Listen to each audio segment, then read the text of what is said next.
Hello, I'm Lon Waltenberger, and I'm president of Lawn Surface Restoration Incorporated.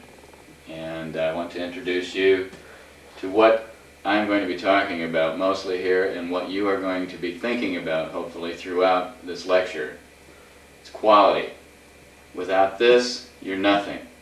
In this industry, it's imperative that you concentrate and that you think quality. Now, when we're starting out on this lecture, I want to cover a lot of different things. I suggest you get a piece of paper and a pencil and prepare yourself for sitting down a couple hours at least and writing some notes. Since we're doing this on VHS video, you'll be able to take a break, do whatever you want to do, but be prepared to listen, sit down, have a room, or be in the room alone, or if there's anybody else there, have them remain quiet. This is something that you're going to watch not only once, but probably several times. But it's very important that you take notes. It's also important, as I said, that you remember throughout we're talking quality. Quality materials, quality work, quality customer relations and public relations. Everything you do, from your paperwork out to the finished job, is going to have to be based, predicated on quality. And there's a reason for that. It's because people who don't think quality go out of business real fast. First thing I want to cover is what you saw in the ad. Learn how to avoid the high costs of franchise fees and royalties. Well, you've just learned how to do that. I'll be giving you the necessary information you need and the knowledge you need to start a business that is out of your home, that will provide you with the freedom to be your own boss. It's going to provide you a high profit job. If you get paid $275 to refinish a bathtub, $250 of that is going to be pure profit. Out of that $275, you're going to have approximately $15 to $25 in materials on the tub, and perhaps some more taken out of that for some paperwork, for some stamps, miscellaneous expenses. But nevertheless, from those figures you can see that it is in fact a high profit industry. Now, as far as avoiding the franchise fees, you've probably saved yourself anywhere from $3,000 on up to $57,000. The lowest franchise that I've ever seen was about $4,000, and the most expensive one that I've heard of and read about is approximately $60,000. So by doing it this way, you're going to have to perhaps work a little harder and practice on the work in the field and think about it. But if you watch the videos that came along with the training package, the training kit, it'll show you how to do the jobs. And you'll have those at your home. You can watch them over and over again. You can take notes to take them out into the field with you. And it's a little bit different than being trained, even if you're trained for 3 weeks or 4 weeks. You can't go back and see this person do it again. Where here, you can put that video in your VCR anytime you want and watch it. So you're going to be avoiding the franchise fees and the royalties. Now, a lot of franchises are going to charge you 5% royalties. And when they charge that 5% royalties, that's off the top. That's out of your gross. And a lot of the franchisers will also charge you an advertising fee, which somewhere around 2%. That's for their advertising, their pictures, using their name, whatever they can come up with to justify the expense. That's what it's based on. Where here you're going to come up with your own name, and I'll get into that here in a little while.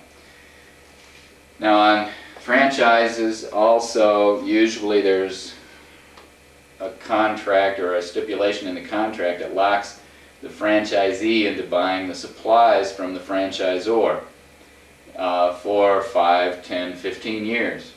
And the franchisor makes a healthy profit on these items. They inflate the price on it and gives them a profit. They've got to buy it from somebody. I'm going to tell you who you can buy these materials from, so you don't have to pay a middleman on it, or a second or third middleman on it. You're going to be able to get around paying a franchisor further money from your profits. Now, on attorney fees to be a full corporation, I was working for a law firm as a legal investigator when I started this company out. And I asked them, I said, well, geez, I ought to be able to get some cut in the cost of incorporating this company. At least I thought. And so I went and asked the attorneys about it, and they said, well, they'd give me a break and they'd only charge me $350 to $400. That was rather absurd. I talked to my accountant about it, and he said, gee, there's a lot easier way to go about doing this. You don't have to go through all that. You're going to be a one-person corporation, or at least a small corporation with a limited number of employees. So you don't have to have the board and the shareholders and everything else involved in the corporation. So to keep it simple, he told me to call up the Corporate and Securities Bureau of the state government. Now, this could be in Department of Labor, perhaps it could be in Department of Commerce. Make a few phone calls to your state capital and find out where people send their corporate annual reports and where you would go to register to be a corporation. And it ended up, since I live in the state capital, it was pretty simple. I just ran a few blocks down and picked up the proper form after I called them and made sure I had the right office and which form I wanted. It cost me $35, 1/10 of what the attorneys wanted. And I filled it out, gave it back to them, boom, I was incorporated. Now, if you want to incorporate, there's going to be two different ways to do it. One is a sub-S corporation, and the other one is a full corporation. Now, if you go as a full corporation, you're going to be getting some legal protection. Let's say that you're out and you should have a good insurance policy. Whatever the local contractors and builders require of their subcontractors, you should at least have that minimum, because you're going to be doing some subcontracting with builders and plumbers, and especially your repair part of this business. And if you have an accident in the field, somebody in our litigious society decides to sue you, as a full corporation, you have some additional protection that you don't have as a sole proprietor, and that you don't have as if you're a partnership. They can sue the corporation. It's going to be more difficult for them to sue you to attach your personal belongings, your house, your car, whatever. They can sue the corporation a lot easier than they can sue you personally, whereas if you're a sole proprietor, all your money goes in together, the business money, your personal money, and it's all filed at the same time, whereas one of the two kinds of corporations, you're going to be filing a separate. Your fiscal year will run differently, perhaps, than your personal tax year will run. Mine runs from September 30th to October 1st, or October 1st to September 30th. And you've also got some additional tax benefits in that as an employee of the corporation, you can charge the company, the corporation, an amount to lease your vehicle from you. You can charge the corporation rent for having an office in your home and for the storage space required to store your materials and your supplies. There's there's a lot of different ways of going about this. You can gain quite a bit of return by using the corporation as a tax deduction on your home. You've got square footage deduction, you've got depreciation on your home, you've got a lot of different things, and these things you need to talk to your accountant about. I'm not qualified to tell you about them all, but I can tell you that they are substantial and that you should speak to your accountant about them. Find a good accountant. You don't have to find an expensive one. Find a bookkeeper, a tax person that is operating on their own, just like you, another small business person out there, getting by in the world. Instead of going to a large company where they're going to charge you more, you can go to a small accountant or a bookkeeper, a tax person, and they will give you good advice. And it'd also be good for you to find a good financial consultant, a financial advisor to help you out. And speak to them and talk to them about the different benefits between being a sole proprietor, being a full corporation, or being a sub-corporation. As I said, I enjoy being a full corporation, and I couldn't imagine having a business and doing it any other way. Now, as far as repaying your initial investment, I'm going to go right down the ad here and cover all these points with you before I go into more depth on other subjects. But with your initial investment, you paid me $995. Now, with about another $2,000, I'm going to tell you how to go out and get the equipment and do just like I said in the ad. In about 12 Saturdays, you go out and make $250 on refinishing a tub, and you do that 12 times, you're going to get your $3,000 back. So that's 3 months of working on Saturdays. It's not a bad investment, and it's not a bad return on your investment. It's a lot cheaper than $25,000 for a franchise. Now, in working out of your home, there are a lot of benefits to that. Many benefits. Number one, you're going to be there all the time. You can get up in the morning, you can go out and do your field work then, or you can return some phone calls in the morning because you know you're not going to be back in time to do it at night. Yeah, you can get up and grab your coffee, go to the office, and sit down and make some phone calls. You don't have to worry about punching a clock, you don't have to worry about dressing right, you don't have to say good morning to anybody. You walk into your office, you make your phone calls, you turn around and leave, maybe get some breakfast before you leave. You're on your own schedule. You determine what you do and when you do it. You are completely and totally independent in your home. Now, another thing is talking about the high profits. I talked about the profit margin on the tubs. Now, on your repairs, when you go out and do a repair, on most repairs you're going to use less than $5 worth of materials. And to charge, most of the time, once you get up to speed, an average repair is going to take you around 2 hours. Charge $100 for that 2 hours, and it'll be $40 an hour for 2 hours and a $20 service charge. That's $100 for 2 hours. That's $95, basically a $95 profit for 2 hours of work. You can add on a materials charge if you want. When you set your prices, you're going to see my price for what it is at this time. A complete list of what I charge for all the services that I provide.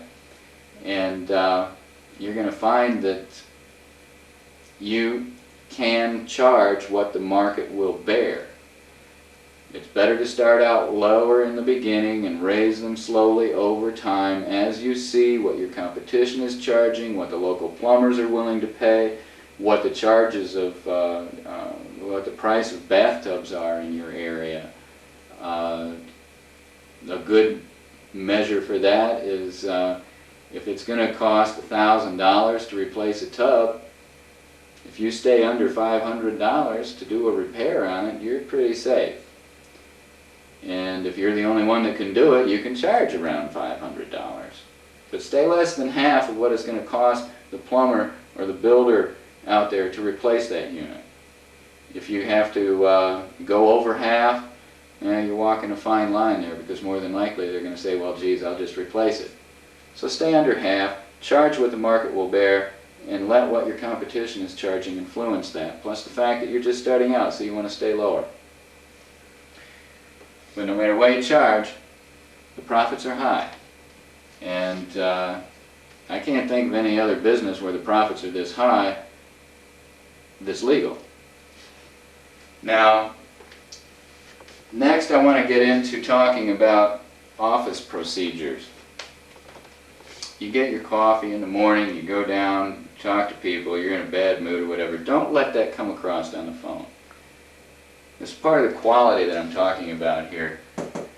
Your phone demeanor, how you act on the phone, you can sit there and make faces if you want to. Nobody can see you, but don't let that come across in your voice. Always have an upbeat feeling to how you're answering the phone. You know, if you answer your phone, oh, this is Lon's, or this is Bill's, or this is A1 Refinishing, that's going to immediately give that person that's calling you a bad feeling. You know, they may not be conscious of it, but they're going to feel it in their gut, and they're going to say, geez, man, if this is the way this person answers the phone, is this the way they do their work? No, you answer the phone. Good morning, good afternoon. This is Lawn Surface Restoration Incorporated. How can I help you? This is Lon speaking. Identify the name of the company. That lets them know that they got the right number. Identify yourself. That lets them know who they're talking to. And when they're talking to the president of the company, they like that. And you put yourself at their service by saying, how may I help you? What can I do for you? And the customer likes that. So always remember, be courteous, be upbeat, identify the company, and identify yourself. And put yourself at your caller's service. Now, as far as some of the other office procedures go, when you call somebody up, let's say you come back at night and you've got an hour of phone calls to do. You're tired. You don't want to let that come across. Apologize for calling in the evening. Explain the truth to them. It's the only time, the first time today I've had a chance to return phone calls. I'm sorry to be calling you this evening. But you called earlier today, left a message on my phone service, and with my phone service, whatever. If you want to go by tape machine or hire a phone service, I recommend a tape machine. And most of the time they're going to say, hey, no problem, I'm glad you called back, because you would be surprised the number of people who never call people back. It's amazing how many people can be in business and not call people back that leave messages for them. Customers are usually delighted to hear from you, even up to 9:30, 10 o'clock at night. So again, put yourself at their service. Apologize for inconveniencing them. Explain the truth. It's been a long day. You know, it's the first chance I've had to call you back. So again, thinking quality in customer relations and public relations is very, very important. It can be the basis of your business. People will be willing to pay you more money because they like you, because you're upbeat, because you're positive, because you care about their feelings. You called them late and you apologized for it. Geez, how courteous. Not only that, you called them back. So remember that. Always put yourself at your customer's service. Be upbeat. Identify yourself. Be truthful. They'll love you for it. Now on some of the specialized forms that I talked about in the ad, what I'm going to do is go over some of these. And before you go out and order cards for your company, this is going to be, and this will be in the manual, so don't worry about it. This is going to be the best way for you to make a business card. It's big, it stands out, you can pack a lot of information into it, and people are going to notice it. Every time you send a letter to somebody, every time you meet somebody, hand them one of these. It's what I do. Hi, I'm Lon. with lawn surface restoration. Here's my card. Sticks out. Use this instead of a standard size business card. Some types of advertising, you can come up with all sorts of different ideas. Now here's an idea that I made up on the computer and mailed it out to all the apartment complexes and plumbers and contractors in the area. It's pretty simple, but it gets the point across. So this is just an idea. And again, all these are going to be in the manual, so whether you can see it on the tape or not is not that important. Here's a card that I had my printer make up that I mailed out. I keep a database of everybody that calls in with names and addresses.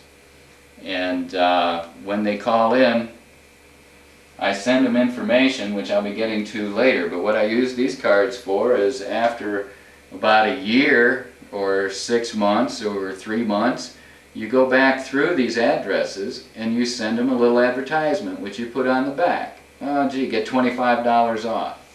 It's the best way for you to get a market that is readily available for having their tub refinished, because they've called for the information about it once and they have shown interest in it. So if you recontact them, if they haven't had the tub done, and you don't want to send the ones to, or you don't want to send the advertisement to the ones that you've refinished their tub. So you got to keep track of that, in the information. Gee, I've already refinished their tub, so I'm going to cross them off my list. What you want to do is send it to the ones that you didn't do work for. Now, with the information that I've received off of my database on this is that I send out the packet of information to everybody that calls. I go over the prices and everything else with them and answer their questions, and then I say, well, why don't you give me your name and your address, zip code, and everything, and I'll send that information out to you plus some information about the company. People love to get it. They say, yeah, sure, do that. It's going to cost you 29 cents for the stamp and a few cents for an envelope and a few cents for some more pieces of paper. Let's say you got 50 cents into each one you send out, which you don't. It's more like 35 cents, 40 cents. Let's say you have 50 cents, half a buck into everything that you send out, every packet of information that you send out. Out of all of these that I send out, out of every 100 of those that I send out, 18 of them come back to me as a tub refinish job. So out of that 100, I spent 50 bucks. Okay, so I get 18 jobs back out of that. If I would have gotten 10 jobs back out of that, I would have made $2,750 on a $50 investment. That's going to be your best market. That's going to be the best way for you to get out there, get ahead of your competition, is to send this stuff out to everybody that calls you and asks your price about refinishing a tub. I've tried all sorts of advertising. Yellow Pages. Do not, I repeat, do not let the Ameritech Yellow Pages people or Universal or whatever phone companies you have in your area, do not let them talk you into investing a large amount of money in display ads. You don't need to do that. There aren't going to be that many refinishers in your area. Even while in San Jose, when I looked out there, they've got like 20 tub refinishers out there. There's some of them, 4 of them have like quarter-page ads, a couple of them have half-page ads, and some of them advertise on TV. Well, there your competition is getting a little stiff, but still the market is a lot bigger. You really don't need to go that big. I've tried big display ads. I was paying $500 a month at one time with display ads in the local Yellow Pages. You don't need it.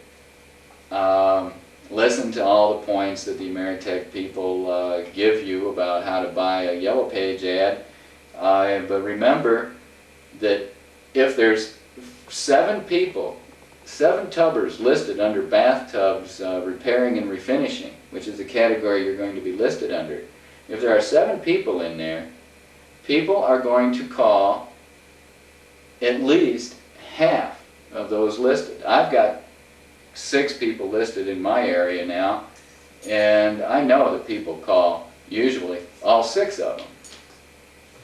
People are going to stick with the people that are local. So if there's somebody advertising from a larger town or another town, people like to deal with people that are local. If you're local, you've got a head start. People like to deal with people that are honest, upbeat, and cheerful. So just stick with the facts.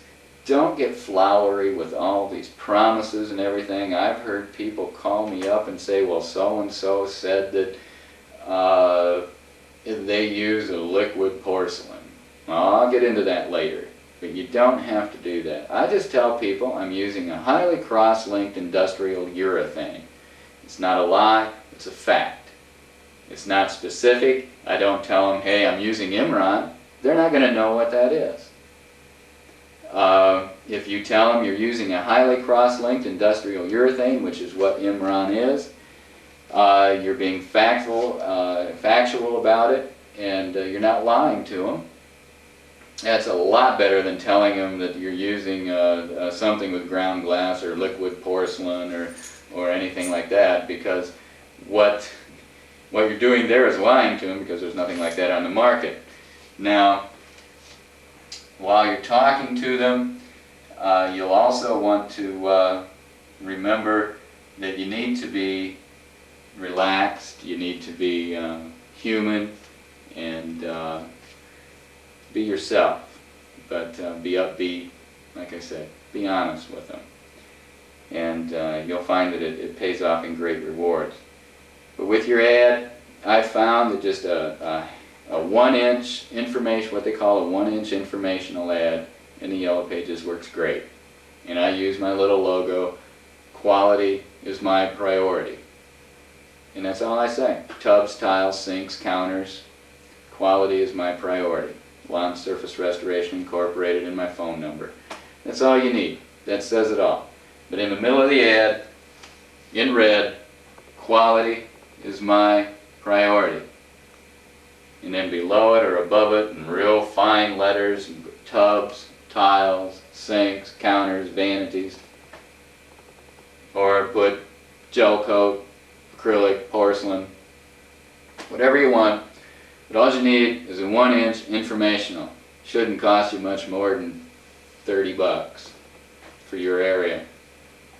I've got it in 2 phone books, and I'm paying under $50 for both of them. Remember, quality. People see that, they like that. I had a customer tell me recently, well, I called you because I figured if you were bold enough to say that quality was your priority, then you better know what you're talking about, you better know what you're doing. And when I called you up and talked to you, I felt that you did know what you were doing. So again, you don't need big advertisements, you just need to reinforce the fact that quality is your priority. This is what you concentrate on. Like I tell my customers, look, it's nothing personal, but I don't want to see you again. Unless you've got another tub for me to refinish. Because I don't want to do the kind of work that is going to cause you to call me to come back and fix something that I didn't do right. It takes me longer to do a tub, but my callback rate is far less than 1%. You know, and some people think that if they have a 10% callback rate, they're doing good. To me, that's insane. That means out of every 100 jobs, you do 10 jobs twice. That means you're doing 20 jobs and getting paid for 10. You're going to be out of business at that rate. Most of these people are. Now, another thing I want to talk about on the marketing aspect is you don't need to go into a lot of mailings. You don't need to, like I said, get heavy on the display ads. But what you should do in just starting out is call your local plumbers and contractors and builders and tell them who you are, introduce them, get some of these cards printed up, If you hear some chains rattling in the background, my dog is walking around here. But make up those little cards. Take it to the plumbers, mail it to the plumbers. You don't have to mail them a big sheet, just mail them a card. Say, hi, I'd like to introduce myself. Here's my card, give me a call. And they'll start calling you up and they'll start asking you your prices. But they're going to call up the other people too and ask them their prices. So what you need to do is find out what these other people charge. And you can call them up and ask them. All you have to do is just call them up and say, look, I've got a tub that's got a chip out of it, and somebody said that you fix these up, and about how much would it cost. That way you're going to get an idea. Now everybody that's in business knows that their competition is keeping track of what they're charging and how they do what they do. Now what you need to do is to do that. You need to find out from your competition what they're charging, what they can do. You're going to find out that you've got some competition that will not be able to do what you do. And by calling around, you're going to find out where you stand and how to price what you need to price, where your prices need to be at, and what services. You may have some services that you don't want to provide because there's somebody in your area that's charging such a low amount for them that it would be difficult for you to go out there and make a profit. Maybe you just don't even want to do that kind of work. So check around with your competition, make the calls, find out what they're charging, what they do, how much can they do, and base what you do on that. So call your plumbers, send them some information like your business card, talk to them, the builders, contractors, find them all in the yellow pages, under plumbers, under contractors, under builders, under remodeling. Make a list of them. Mail this stuff out to them. That's where your business is going to start. And then go out to the bigger plumbing shops in town. Give them some of these cards and tell them you're starting out. You'll want to start out a little lower than your competition is on refinishing tubs. Not too low. Don't ever go too low. Don't ever be the lowest priced individual out there. People won't buy from you if you do. The people that you want to work for. You'll find out that the lower your prices go, the worse jobs you're going to get. You're going to get the ones that are terrible. Because these are the people that don't wash their tubs, these are the people that let everything rot, and then they want you to come in there and turn this thing that's been let go for 5 years into a brand new tub, and it's impossible to do. Well, it's possible to do, but it's not worth doing. So don't ever be the lowest price. Also, don't start breaking things up into, nickel and diming people when they call you up. Well, gee, yeah, it's $199.95. Well, gee, if you want me to recaulk, then that's another $25, and if you want a non-skid bottom, that's another $15, and gee, well, if I have to drive more than 23.5 miles, that's another $15. And some of my competition does that, and by the time they get done nickel and diming people, they charge more than I do for less service. So just give them a straight one-time price right off the top. It's going to be X amount of dollars, and this is what you get for it. Don't confuse people. Keep it simple. One of my favorite things is the KISS principle. Keep it simple, stupid. It works. People don't want a long, complicated story. They don't want to sit on a phone and listen to you. They just want to know how much it costs and what you get for that amount. And if you go through, like I'm going to go through here with you, you go through that story with your customers, you mail them out that information, you're going to get that 18% back. And that is an excellent response, believe me. So don't be the lowest price and keep it simple. People don't want complicated stories. Now when we go on to some envelopes, and it's a pretty simple topic here, but you'll see in the manual what I've done with my envelopes. And the reason I did it this way is because every time it passes through a letter carrier's hand, a clerk's hand, or whatever, everybody who sees your envelope gets to know you. So put that advertising out there, use it. You're paying money for it, use it. And as far as advertising, stay out of newspapers, stay out of these local weeklies that come out, shopping guides, the advertisement journal, whatever they might be. Stay out of them. You're not going to get the customers that you want out of those. They're going to charge you way too much. Again, your best advertising is with the plumbers and the contractors. Do quality work. Word of mouth advertising will make you or break you. You start working for customers that live in, let's say, the better part of town. These people talk with each other. You know, like the old saying goes, you don't make money working for people who don't have money. Why? Because their friends don't have money. Now, you work for people that have money, they're going to tell their friends. Their friends have money. Hey, they're going to want their tub refinished. Or they're going to know who to call if they break their tub. Hopefully they're going to call you. And if you do quality work for the people that have money, they will call you, because that word of mouth advertising will give you all the advertising you need if it's quality work. Again, the letterhead is pretty simple. Stick with just plain old black and white. You don't need to get fancy. You don't need to do anything with colored paper or anything else. Again, all this will be in your manual. This spreadsheet is way too difficult to put on a video, but it'll be in your manual. And I'll go over it a little bit here. Now, as far as your bookkeeping goes, it's a pretty simple task.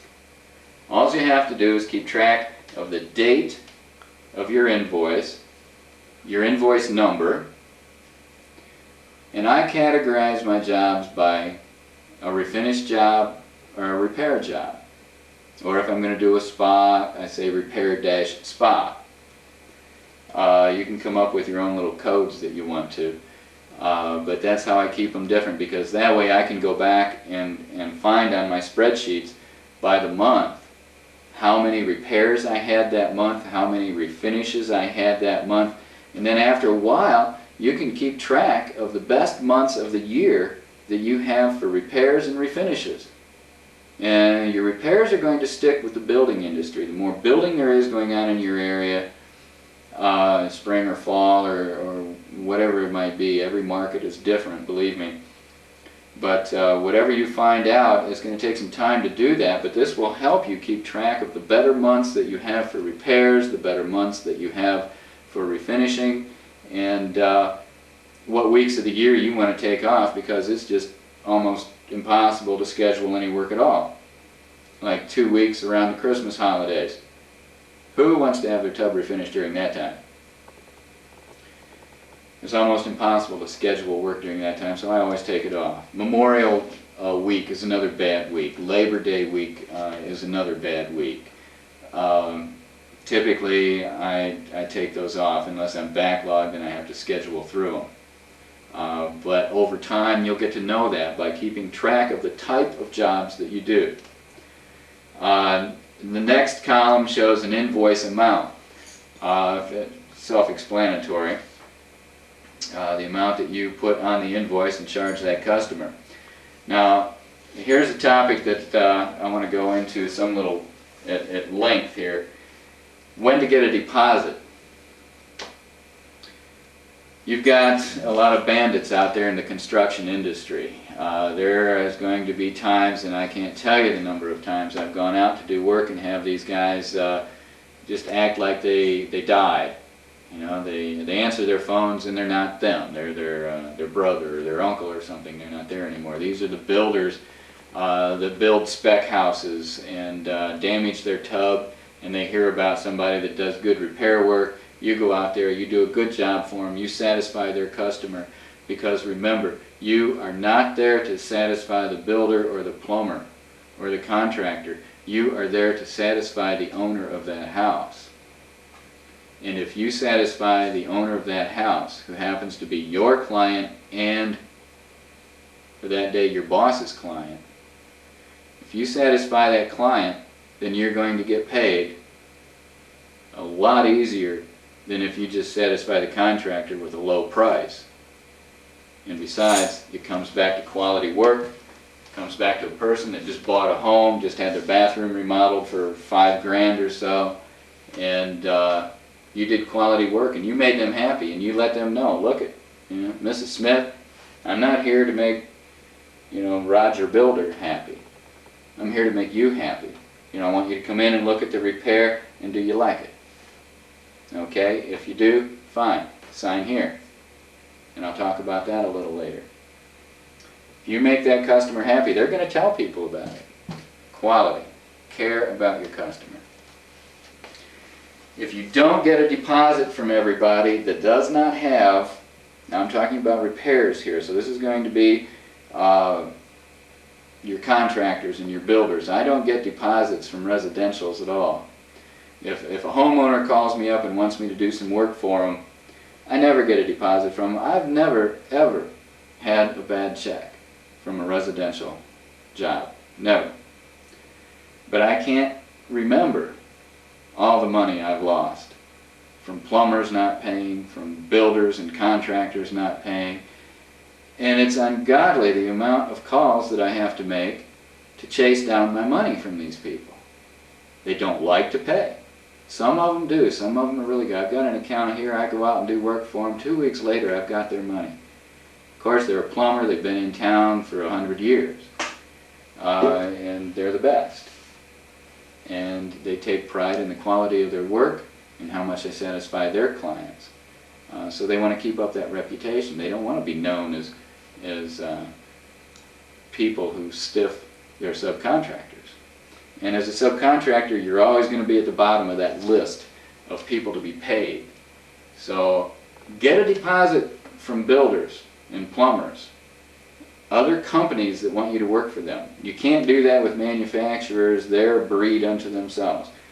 But from local builders and contractors and everybody else, get a deposit from them. And then after they start paying, after they build a payment history with you that works, that they do pay, then knock off getting a deposit from them. But if someone, company, a builder, whatever, does not have a payment history with you, get a deposit. I get a $50 deposit or a $75 deposit if the job sounds like it's going to have some travel time to it or it's going to be a big job. I get half of what I expect to make on the job in a deposit. If they balk at giving you a deposit, then tell them that you want the Social Security number of the person responsible for paying the bill. If they're not willing to give you that deposit or that Social Security number, you don't want to work for them. Tell them to call somebody else. And explain to them. You're in business to make a profit. You're not a charity. You don't know them, and you don't know if they're going to pay you. So you want a deposit or that Social Security number. The reason you want a Social Security number is because if they don't pay you, the collection agency will be able to find out how many Kleenexes these people use when they sneeze with that Social Security number. And that's what you want. Because if they don't pay, you can hand it over to a collection agency. And these people are relentless. If they don't get your money for you, usually they say anything under $200 isn't worth going after. Well, that might be true, but they're going to call these people up and they're going to let them know that if that $100 isn't paid, that it's going to go on now, I believe it's their TRW, their credit report. People don't like that because they might go apply for a loan and there's going to be a report on their credit report that says, gee, you still owe this from so many months back. And to get that off their credit report, the people who owe you that money have to sue you to have you take that off their credit report. So get that Social Security number or get that deposit from all the businesses that want you to come out and do work for them. Now if it's a business that, like an apartment complex that wants you to come out and refinish a tub, most of the time they're going to pay their bills, don't worry about it. But man, when you get a call from a plumber, a contractor, a builder, let that red flag go up. Get that deposit or get that Social Security number. Save you a lot of money. Okay, now on your spreadsheet, put that deposit paid. Now there's going to be a final amount paid. That is either the amount due, let's say they gave you a $50 deposit and it was a $100 repair, they're going to have to pay $100 total. So you can figure out how you want to do that. If you've got a computer, you're doing it on columnar pads, whatever. But put the final amount paid on that on the next column there, and then show the balance due, if any. If the balance due is zero, fine. If there's a $50 balance due, maybe they're going to pay part now, part later. You might work something out with them like that, I don't know. But that's what the balance due column is for. Now on the bad debt, that's for debts that are uncollectible. Anytime I have a debt that I have tried to collect and I can't, it's over 90 days, it goes into my bad debt column. And usually it stays there, because if it's not paid, you're not going to get paid. If it's a real large amount of money, then you might want to consider going to small claims. But believe me, that can get to be a real hassle too, and people who know how the system works can keep you from your money for a long, long time. So just after 90 days, once I hand it over to collection agency, after 90 days it goes into bad debt, and then it becomes a write-off, and your accountant and bookkeeper will handle that. Now the next column, the invoice paid, that's where I do for the month. Let's say it's January, and all the invoices that are paid during that month I put down in that column, that invoice number. That's the invoice that was paid. Now under the amount received, that's the amount received. Let's say you get a deposit of $50 on one invoice. You make up the invoice, you've got a deposit for it. You put down over here invoice number 1, $50. Well, then later on, let's say next month when you get paid for the balance of that invoice, then in next month's spreadsheet you put down invoice number 1, $50.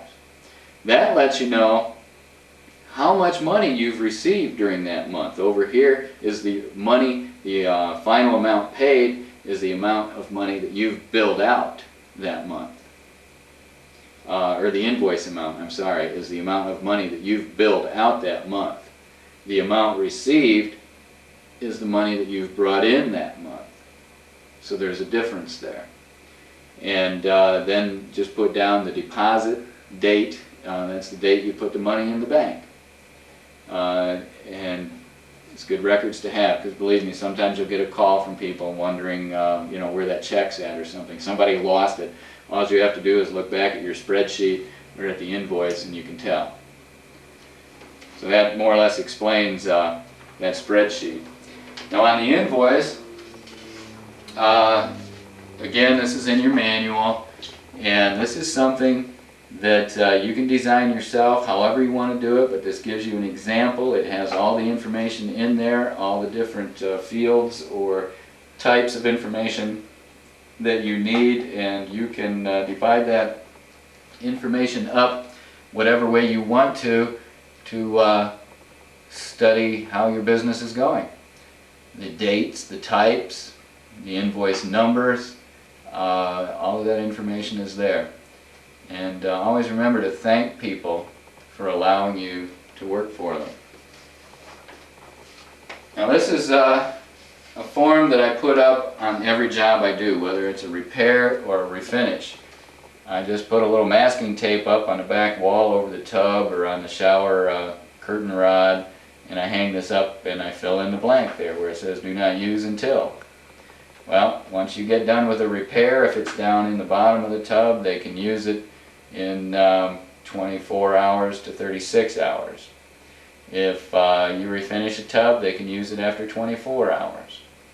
But write that in there. Tell them when they can use their tub. If you don't want it getting wet, write that in there. Any instructions go in there. Go over that information with them. It's the information that tells them not to use anything abrasive on there. It's self-explanatory. But do go over it with your customers. This is a warranty that comes from or that is given out every time that you do a job for refinishing a tub. I have some printed up that has the lifetime information on it, and then I have some printed up that says 1 year. Now the 1 year is for the rentals. Some landlord calls you up and wants you to refinish a tub in a rental property. Tell them, look it, you know, I can only warranty it for 1 year. It's the same material, it's the same quality of work, it's the same quality materials, but I cannot control, the same as you cannot control completely how your tenants treat the property. But with this form, you can add this to the leasing agreement as an addendum, and thereby it will protect you under your state's security deposit laws if they don't take care of the bathtub the way they're supposed to. And once a tub's refinished, you don't have to babysit it. Once you instruct people how to take care of it, that's how you should take care of any tub, brand new, refinished, or whatever. And I'll go over that with you here now that we've got it up. Now, do not use abrasive cleaners. That's so very true. Soft scrub is abrasive. The only powdered cleaner I recommend, the only dry type cleaner I recommend is Spick and Span. If you use Spick and Span straight out of the box, I think now they even have that on the back of the boxes. Use it straight out of the box, sprinkle it on the tub or throw it up on the walls when they're wet. Pour it dry onto a wet sponge. Run the water a little bit, be generous with the water, but don't dissolve it first. Use it dry. Clean. It won't scratch anything, and it's an excellent cleaner for the bathtub. And it even works pretty good in the toilet bowl. Now, if any faucets drip, you want to have those fixed before you go in. Now, there's a way to get around fixing those. If you're refinishing a tub, you get there, and this is going to happen, and people are going to say they got a job, or they got their faucets fixed. You're going to get there, and they didn't. And it drips. Well, you use a 2-inch funnel, and you put the funnel up on the spigot, use masking tape to tape it up, and then you put the vinyl hose on the bottom and run that hose down into the overflow. And I'll try and draw you a little drawing of it here. Let's say your spigot comes out. What you do is you take this funnel, put it over the faucet, like so, tape it up, and your tape's going to run up and over the top and then down the other side. Attach your vinyl tube and then run it down into the overflow of the tub, which should be down around here somewhere. And then just stick it down in there far enough so it stays down in. Now when the drips come out of the faucet, they're going to come down, they're going to go right down the overflow, and they won't end up on your new finish. And that's the way you want to do it. So tell them to get those faucet drips fixed before you go in, but if they don't, be prepared to have your 2-inch funnels and some vinyl tubing out in your truck. Bath mats. You're going to be putting down a textured finish on the bottom of your tubs. And the way I tell people, I'll go over that with you when I get to that form. I'll give you the whole spiel. But they're not going to have to use mats, they're not going to have to use appliques or anything. So make sure you go over that again with them. Warn them, do not use mats or appliques. You don't need to. The entire bottom is now textured. Don't leave shampoo bottles and so on, wet wash rags, bars of soap sitting around the ledges of the tub. Several reasons. One is there's going to be a buildup of mineral deposits and soap deposits and body oils underneath those things. And water is one of the harshest environments in the entire world. Water is the universal solvent. It dissolves just about everything. It's extremely erosive. Look at Grand Canyon, the Colorado River. Once there is a buildup in these corners, and you'll see this over time, that is an area that is highly damaged with tubs.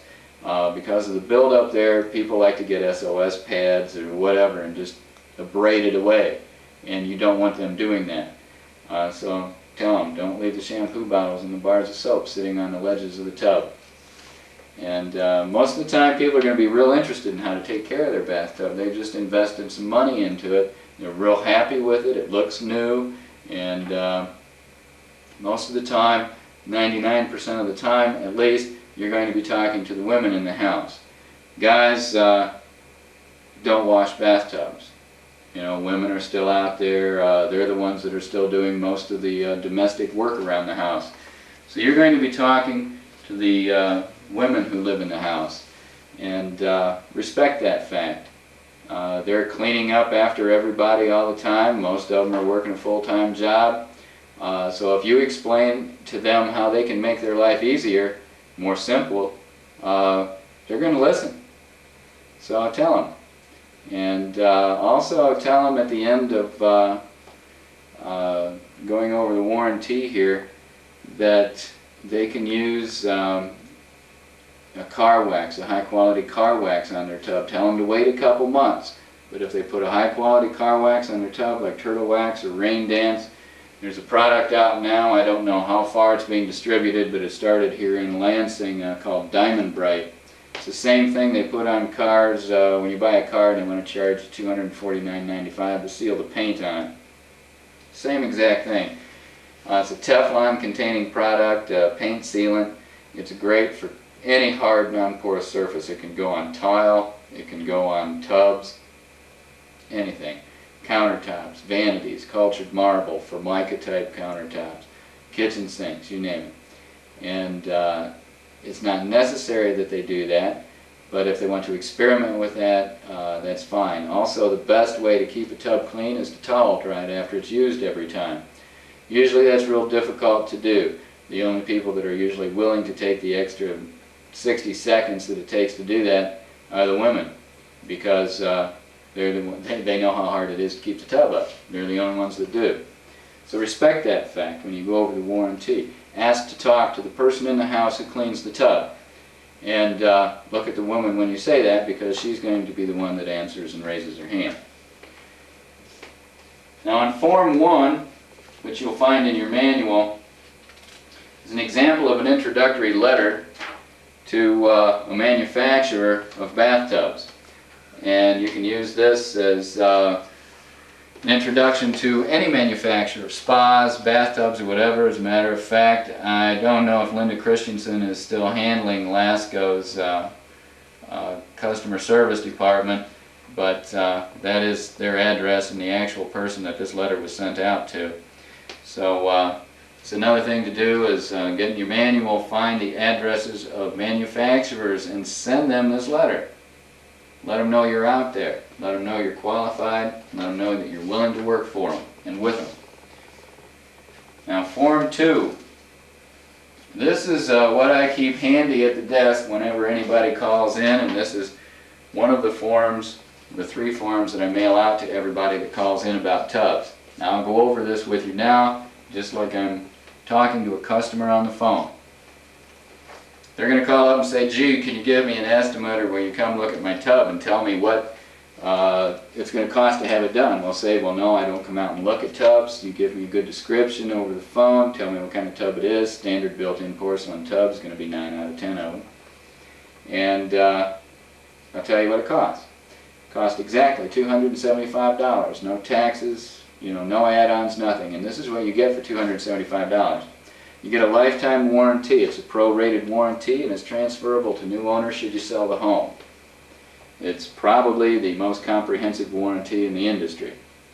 You get a full safety bottom. Now this is a texture that's built into the finish that goes on the tub. It's not an applique, it's not a matte, it's part of the finish. It becomes an integral part of the tub.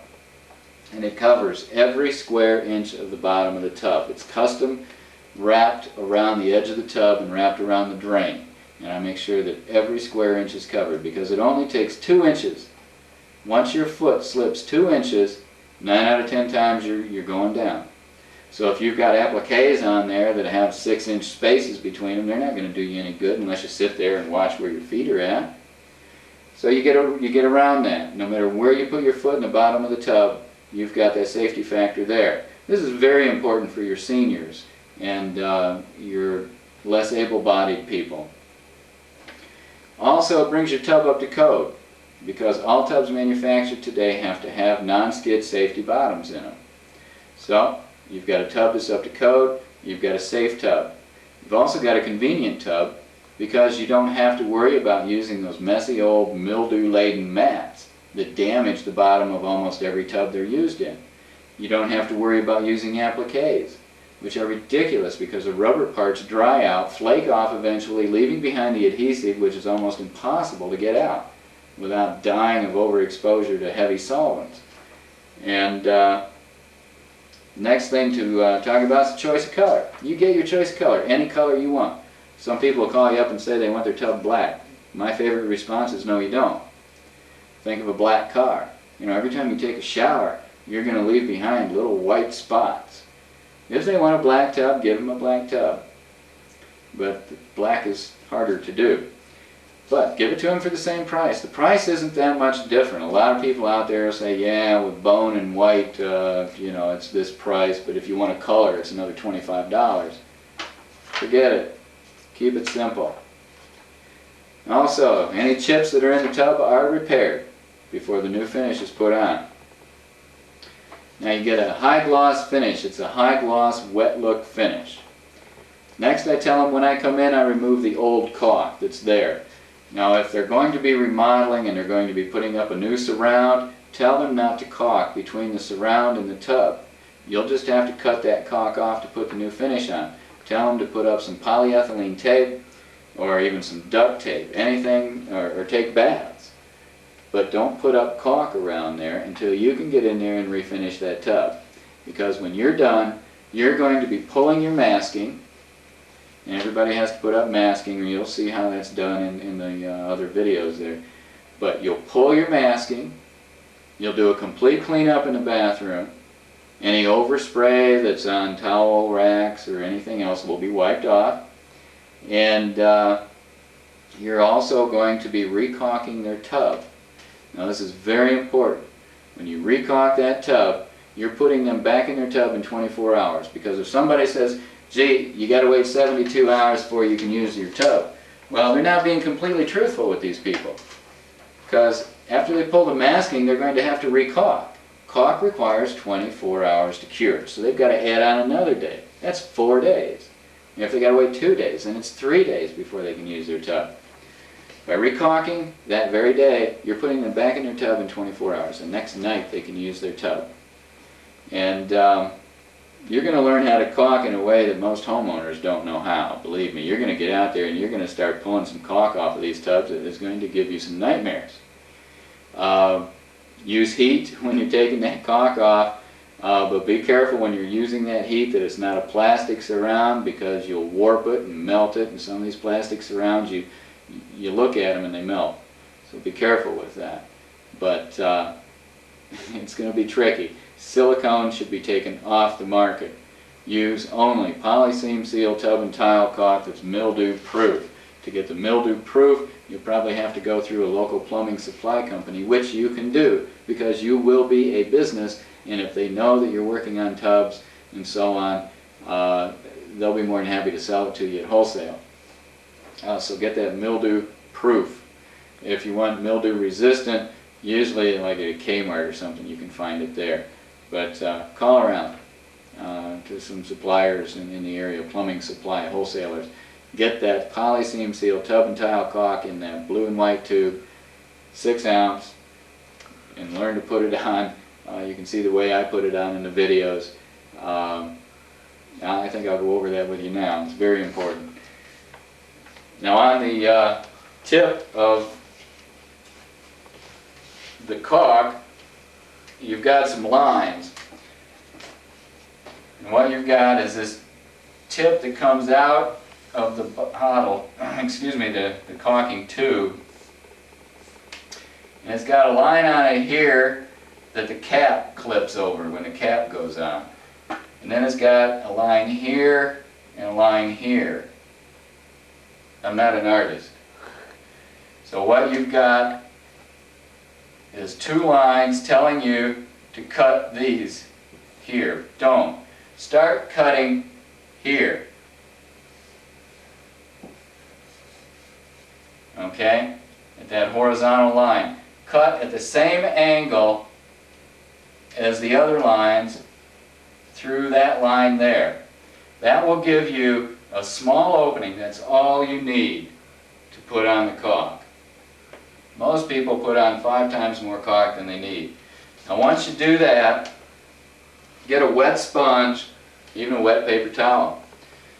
Put on about 1 foot to 1.5 foot of caulk. Not a lot, a little. You can always go back a little later and put some more on.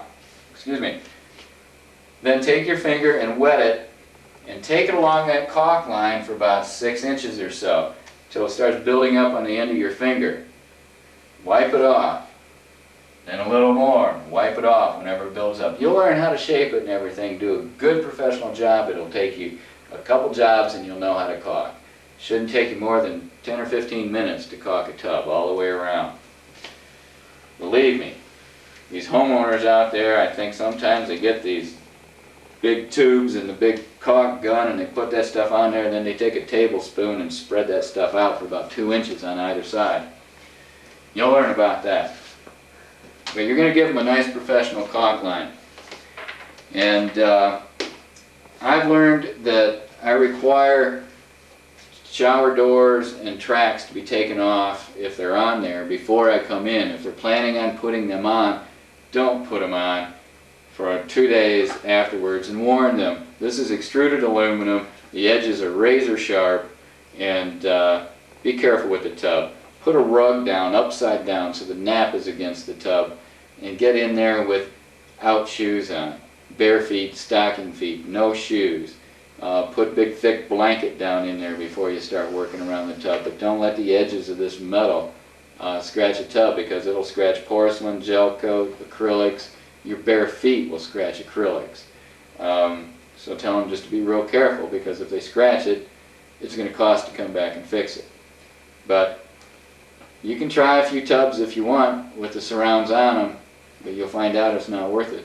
Or not the surrounds, the enclosures. Because people, they don't know how to caulk these enclosures. Contractors don't know how to caulk these enclosures.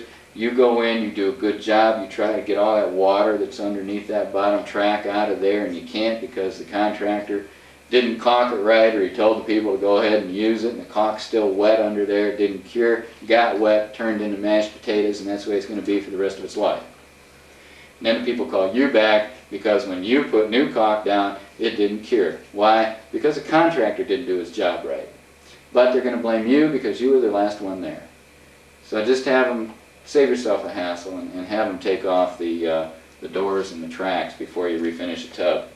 You can do any repairs. A lot of times, once people get the doors and tracks off, they don't want to put them back up. They'll go to a shower curtain, because all you got to do is buy a curtain for the outside, buy a $3 liner for the inside, and throw it away every 6 months. I use mine for drop cloths. I put them over the toilets and that. I put a new one up for $3.50. You know, it's a lot better. Ask them if they have any questions, and then get their name and their address, their telephone number. And here's another important thing. Ask them who referred them to you. You're going to find out where your business is coming from. Oh, it was a friend, or somebody's tub you did before, or it was, you know, Mr. Smith the plumber. It's going to help you out a lot. So always ask them who referred you to me. That's going to be good, and keep a record of it. Just takes a little extra time, but it'll be worth it to you. If you find out later on that it's not working for you in your market, don't do it, but it definitely works in mine. Now Form 3. Forms 2, 3, and 4 are the forms that I send out to people all the time. Forms 2, 3, and 4. Now Form 3, self-explanatory. People give me a compliment, I say, can I quote you on that? Always get their permission. If somebody said, gee, that was a great job. That was wonderful.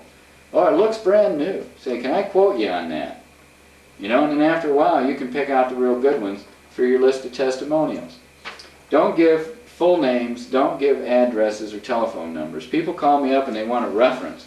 I say, well, I'm referred by the plumbers, so-and-so and so-and-so in the area.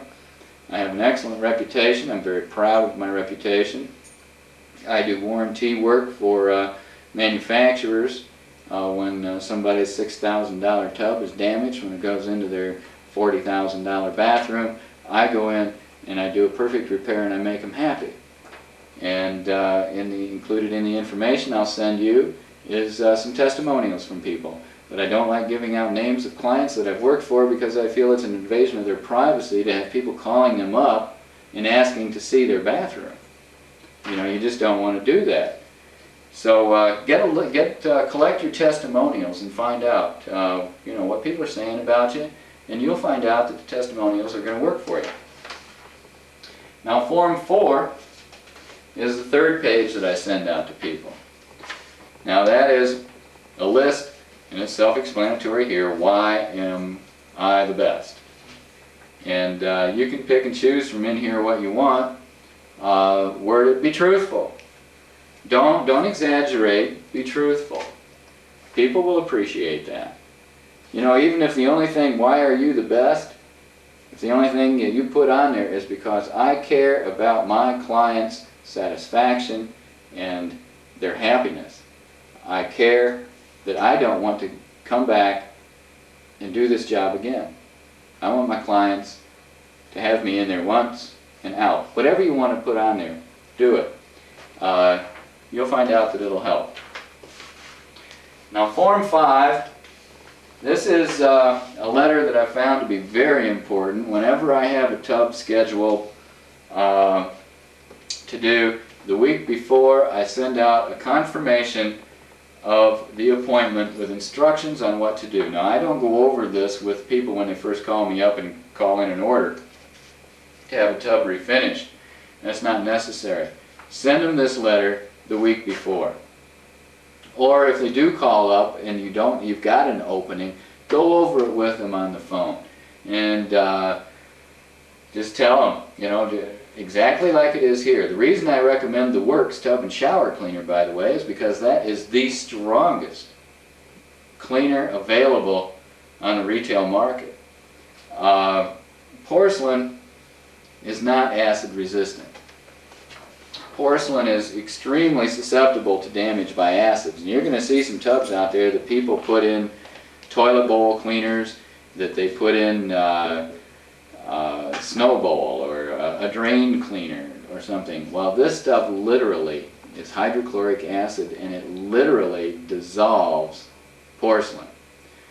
The way the manufacturers test the acid resistance of porcelain is with a 10% citric acid solution. It's basically lemon juice and water. Porcelain is extremely susceptible to damage by acids. So I never recommend that people use the Works tub and shower cleaner on porcelain tubs unless they're planning on having that tub refinished, because it will take the glaze right off of a porcelain tub.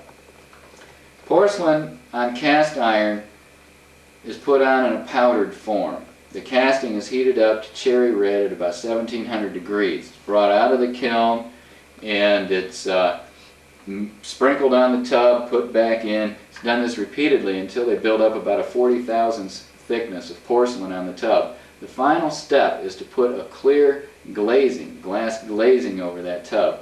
That seals the porcelain. Porcelain is a lot like a clay pot. Somebody makes a clay pot and heats it up in a kiln and everything. If you put food and water or whatever in there, that clay is going to absorb it. It's going to suck in stains and smells and everything else. Well, that's the reason they seal them, they glaze them. Okay, that's where the term glazing originally came from. So think along those lines. You know, once that glazing is gone, the porcelain is porous. It absorbs dirt, body oils, mineral deposits, you name it. And every family has its own formula for buildup in a tub. If you've got a family where somebody works on cars and around oil, or they work out a lot, or they just naturally produce a lot of oils, you've got body oils. Minerals, if they live out in the country and they've got well water without water softener, you're going to have mineral deposits in some areas that are unbelievable. And then you've got soap deposits. It's amazing the amount of soap deposits. This stuff can turn to concrete after a while. And sometimes I've found porcelain tubs about the only way to get some of the soap deposits off is to scrape them with a razor blade, and you'll see that going on. That's one of the stages you go through, is you know, scraping the tub with a razor blade. Now, you know, once this stuff gets built up, it can take a long time to remove. So this is what got me sending this letter out. It saves me a lot of work and it saves me a lot of time. The people that decided 3 years ago to stop cleaning their tub, you know, I'm not getting paid to come in there and remove all their scum of the past 3 years. I'm getting paid to refinish it. This is what that letter is about. So send that out a week before you go do their tub. And it should only take them about 30 minutes to do the whole thing, unless they've really let the tub go for the past 3 years.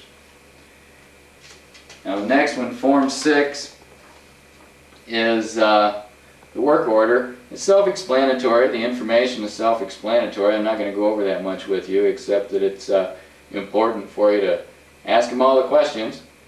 One of the real important things down here is in the lower right-hand corner where it says, I certify the repairs to have been completed to my satisfaction and will contact Lons for answers to questions regarding this repair. Well, it could be Bob's, or we'll contact Ace Refinishing, or whatever you want to call yourself. But have them sign this, and then let's say Kohler calls you up, or Bill's Plumbing Service calls you up and wants you to go out. Well, when you send them the invoice, you can write on there, client signed acceptance on file. That means that the client saw the repair and they were happy with it. So if they then tell the plumber they aren't happy with it, the plumber can say, well, why did you sign it, and say that you were happy with it. And it's also going to help you out too, because if they come back and say that you didn't do good work, you can ask the plumber, well, they signed for it, they said they were happy with it, and they said that if they had a problem with it, they'd call me, and I haven't heard from them. That'll come up once in a while, so get them to sign that. Oh, and be careful what you write down under notes too, because when you have them sign it, they're going to glance over the rest of the work order. So if you got a real nasty customer or something, don't write anything down in the work order like that. Form 7 is the warranty limitations. That's self-explanatory. I don't think there's anything on there I need to go over with you, except that it does not go with a rental warranty. Again, that's a 1 year on rentals. This is only on the lifetime warranties. Form 8. This is what I send out to people when Harry's Plumbing calls me up, says that they want me to go out and do a repair, and I can't get a hold of the people, or it's going to be a while before I can get out and do the repair. I fill in the blanks and send it to them. It lets them know that Harry's Plumbing called me, and now to get the job done, it's up to me. They don't have to call Harry, they can call me. And that I will call them as soon as I can to schedule the work. This takes the heat off of Harry and puts it on me, or on you. And then that way, if the customer has questions in the meantime, they can call you up and you can let them know where they stand in line or how it's going to be scheduled. If you're going to schedule it right away, you don't even have to send this out. I have seen my lead time a couple times up to about 10 weeks. People don't like to wait that long, and I don't like to call them just to tell them that I've got a work order for them. I just send it out. Form 9. This is to repair, a confirmation to repair the bathtub. So when you make an appointment with somebody, again, this is the same as the tub confirmation. Send this out to let them know that you're going to be there to repair the tub. And if they don't make arrangements, or they haven't made arrangements with you to get in and repair the tub, this will let them know that they better do it. Because you don't want to get there and find the house all locked up while everybody's at work. Have them leave a key with a neighbor. Have them leave a key under a rock. Have them leave a key in the garage somewhere. Hide a key for you. Hide it in a downspout. But make arrangements with you to get into the house so you can repair the tub. They don't have to be there and wait for you, and you'll probably never be able to tell somebody exactly when you're going to be there to work on their tub. It's impossible to know. You're going to get people to describe stuff to you, and you're going to get there and you're going to find out that, gee, they couldn't have looked at this tub. This can't be the tub that they described to me. They said it was only a 2-inch crack, and this is an 8-inch crack. So it's going to take you longer than you think. So don't promise people you're going to be there at an exact time, because you probably won't. You're going to disappoint them, make them mad, and then you're going to be in hot water, and it's just not worth it. The price list, pretty much self-explanatory. If you've got something that, a question on this, let me know, but as far as I can't think of anything that you'd have any questions on with this. If you do, please call me up and I'll make changes for other people in the future. Now this here is pretty obvious. This is a conversion list on how to go from ounces to milliliters and cc's. My dog.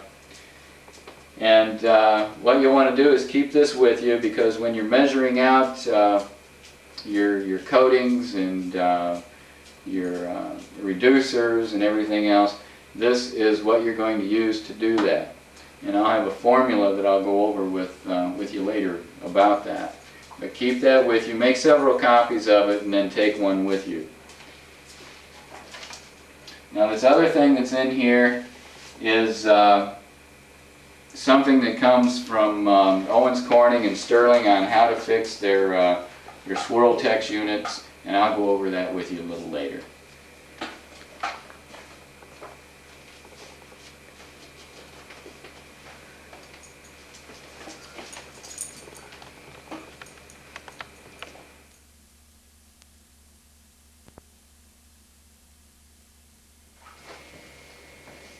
Well, we're back. I had to go let the dog out and pick up a couple tidbits of information for you. I'm going to backtrack a little bit and put up, or give you some addendums to what I covered before.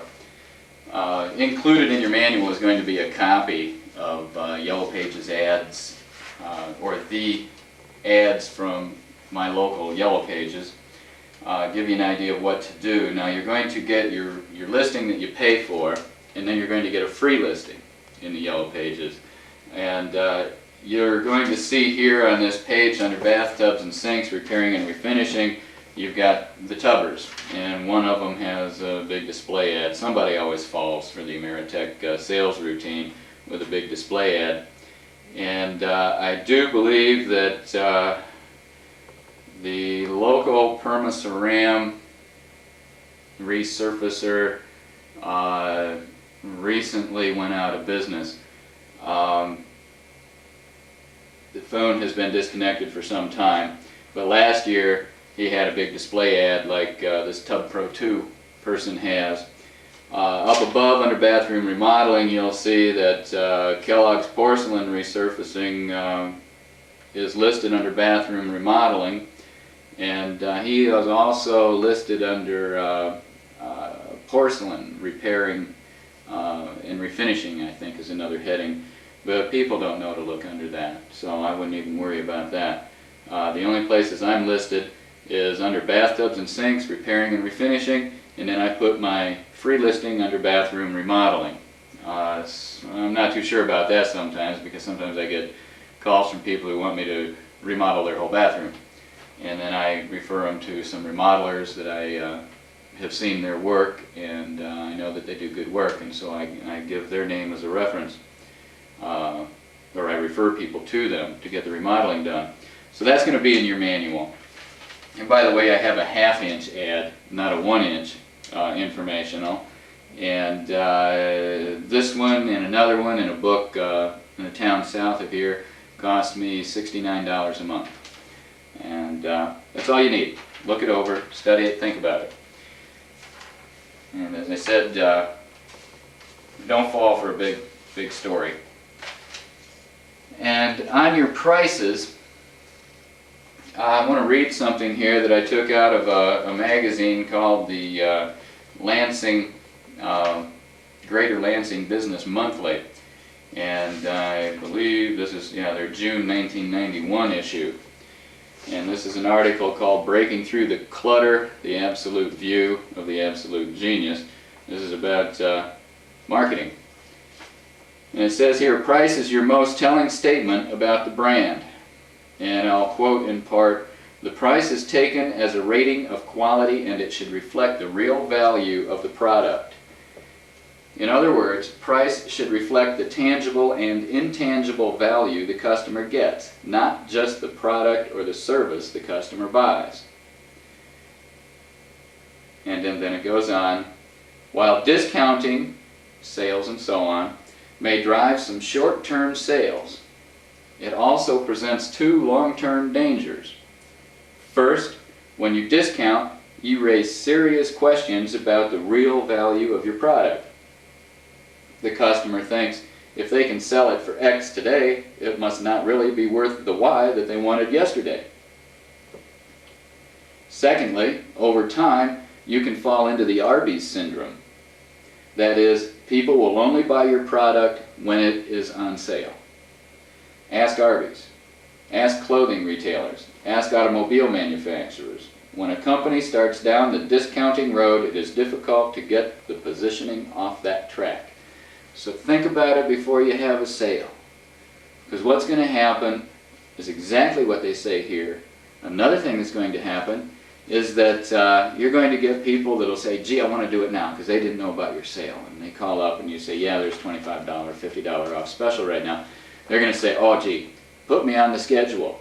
Well, then when you mail out your notice that you're going to be there in a week, they say, oh, no, never mind. You know, they're going to cancel. It's going to drive you nuts, scheduling, rescheduling, canceling these orders.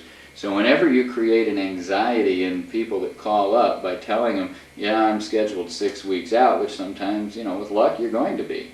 They're going to get anxious. They're going to say, well, put me on the schedule. Then you're going to think, okay, there's somebody else on the schedule. And then when you get down there and mail out the confirmation, they're going to cancel on you. And it's just real hectic. I don't like to schedule more than 2 weeks ahead for that reason. I just tell people, well, I'm approximately X number of weeks out. I will take your name, number, and address and everything I need, get the work order, put it in line with the rest of them, and then about 2 weeks before I'm ready to do your job, I'll call you up. And then we'll make an appointment on that date. And it's much better to not schedule 2 weeks out, because if you run into trouble, and you're going to run into trouble now and then, there's going to be some tubs that you're going to have to do twice. Not many, but it'll happen. Or you'll get there and something will happen. You know, the people didn't get the remodeling done. Their faucets leaked like a sieve. Somebody came along and thought they'd do you a favor by taking out the drain escutcheon and all the faucets. Things are going to happen. And that's why it's good not to schedule more than 2 weeks ahead, because then you can grab somebody that's, you know, they think they're going to have to wait a month. And then you can bring them back up and get them done a lot faster. Where if something happens and you're scheduled out 3 weeks or 4 weeks, you've got to bump everybody right down the line. It takes a lot of time, it's a hassle, and customers don't like it. So whenever you start creating anxiety by having sales or a long lead time, you're just asking for trouble. Another thing I wanted to talk about is when it comes to running a corporation as opposed to sole proprietorship, your medical costs can be paid by the corporation. It's a thing called medical reimbursement funds and or accounts. Talk to your financial advisor and your bookkeeper accountant about this. But what you can do, if you're paying 28%, and that's what you're going to pay at least, because when you're in business for yourself, you pay your 7% Social Security that you usually pay, and then you're going to pay another 7% because that's what the employer pays. Well, you happen to be your own employer. So you get to pay twice the amount of Social Security that a person employed by somebody else gets to pay. You're also probably going to be paying a single business tax, which you wouldn't be paying otherwise. So it's a game of trying to keep a little bit ahead. Do it legally, don't do anything illegal, but talk to your bookkeeper, your accountant, and your financial advisor. They know the ins and outs of the taxes. There's no way that you'll ever, or your brother-in-law who does his own taxes every year, these people just cannot keep up with it. Deal with a professional. But the medical reimbursement fund, for example, will pay all of your medical costs on before tax dollars. So let's say you've got a $100 doctor bill. Well, if you take $100 and pay yourself that $100, you're going to be paying out at least 28% in taxes on that $100. So then you just lost $28. And then you go to pay this $100 medical bill, and you got to get that $28 back out to pay the $100 medical bill. Well, if you set up this medical reimbursement fund or account that is perfectly legal to do in corporations, you save $28 out of that $100, if not more. So talk to people about that. And all you have to do when you set up your company after you get all this straightened out is just put all this stuff in your board minutes, and boom, it's there, it's done, it's legal, and that's all you need to do. Another thing I wanted to talk about is on when you ask a contractor or builder for Social Security number, a deposit, and they do not want to give that to you, there's a way around that that I forgot to mention, and that is to ask them for references. One time I had a builder that I hadn't heard of before, but he happened to be a real good builder in the area, and people who are self-employed tend to be real independent types, and he didn't want to give me a deposit, and he didn't want to give me a Social Security number, so I decided I'd ask him for a reference, and it just so happened that the tub he wanted me to repair was put in by this company that I mentioned earlier, pays real well, and has been around for 100 years. So I called him up and asked him, or asked this person about this builder, and they said, gee, don't worry about it, he's great, he pays his bills, he does good work, you know, he's well liked and everything. So I called him back and I said, okay, no problem, I'll do it, and he paid me no problem. It's the one and only time I've ever dealt with the guy. He probably is real careful and doesn't have damaged tubs. So there's another way around it. Ask for references, talk to people, and you know, if they talk to somebody you trust, and if they know them and they turn out to be good, don't worry about it. Take a chance on it. Okay, now we're going to be getting into techniques and instructions to repair and refinish porcelain, gel coat and acrylic bathtubs and sinks and counters and all the other stuff mentioned down here on the ad. When it comes to getting into some of the nitty-gritty on this, I'm going to be going over a lot of this stuff on the tapes that show the job being done. I'm going to cover some off-the-wall areas here that aren't going to be on the tapes, or I'm going to cover some that will be on the tapes, but I feel that they deserve to be repeated. Now when it comes to refinishing tubs, there's going to be a certain pattern that you follow, and you'll see this in the tapes. Number one is you have to protect your customer's home. When you walk in the door, you know, put your mats down, and while I'm talking about mats, let me tell you that the difference between a canvas tarp and a nylon reinforced rubber tarp is the difference between night and day. If you spill something on that canvas tarp, it could leak through, ruin a floor. You've got insurance to cover that, but why hassle your customer? Those nylon reinforced mats are the best ways to go. Put your mats down, protect the area, set your equipment up, and you'll get your own pattern for this after a while. It's not going to do me any good to tell you exactly how I do it, because every bathroom you go into is different. But just remember, when you go in, you got to find your power sources. Think about where you're going to set the compressor. Think about how you're going to be putting up your exhaust system, whether you're going to use a window fan or whether you're going to use the squirrel cage, the blower, and the duct system. Get all that in your mind, and then start unloading into the house and setting things up accordingly. You know, if you can put the lid on the sink, lid from one of the tubs on the sink, use that as a workstation, fine. Or do you have to set up one of the tubs with part of the lid cut off so you can hang your gun on there, and where are you going to set it? There's things that you'll learn to think about, and cover in your mind. But the basic thing that you're going to do, the basic steps to follow on any tub is, number one, now don't forget quality. But the first thing you're going to do when you go to do a tub after you get your equipment set up, I'm not going to go into all that, but after you get your equipment set up, you're going to remove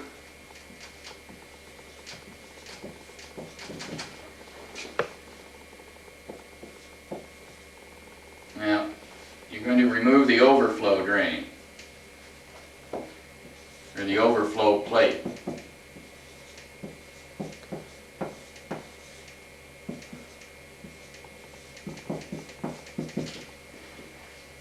Now, tell people if you've got an overflow plate that's giving you a hard time, it's not coming off very easy, explain to people that, look, I've got to take this off, but this is old and it's been on there and it's got lime deposits all over it, but I can't be responsible for damaging it by removing it. So tell them that you're not going to be liable for replacing that if it breaks. So after you get the overflow plate removed, and if you've got a little drain cover on the drain, take that off. Then the second thing you're going to do is remove the caulk.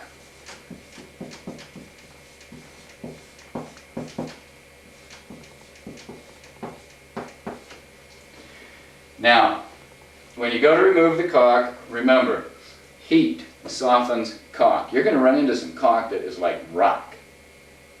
And there's going to be a lot of it on some of these tubs. So heat it, use your utility knife where it comes down the edge.